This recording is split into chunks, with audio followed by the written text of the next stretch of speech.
Welcome to Victory in the Workplace podcast. This is some highlights and quotes of one of our latest episodes. Hope you enjoy it. A person spends about 75 to 80,000 hours of your life at work. Just imagine that. Wow. I know there are people listening right now who are not yet 30 years old, and we've lived in the same house for 36 years. But I just want to share something with you.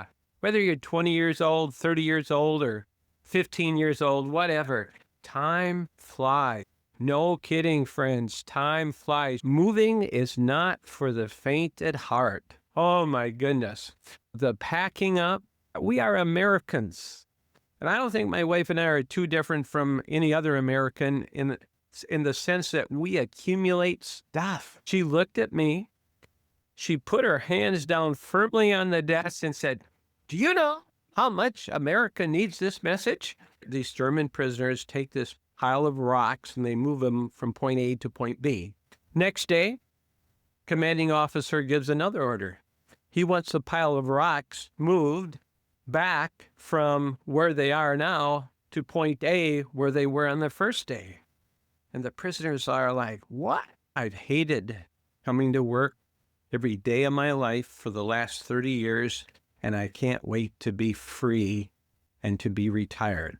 It's like I've been a prisoner of this job for the last 30 years, and I just can't wait for the day to come when I'm released and free to go about my life." To these people, it's like the person in the kiosk stand is invisible and doesn't even exist. You do the boring ones, you do the interesting ones, it doesn't make any difference.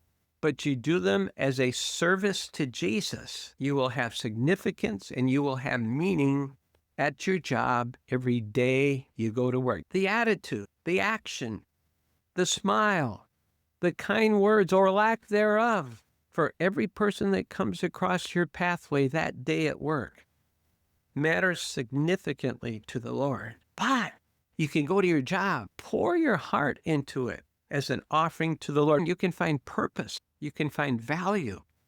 You can find significance in that day-to-day job. You don't have to wait for that 2-week mission trip to Timbuktu, or you don't have to wait for some unique time, vacation time, or some extraordinary event to find significance and meaning. It's about the motivation, the significance that you can have in your day-to-day life when you do what you do to serve the Lord, not just to serve man or to serve the money.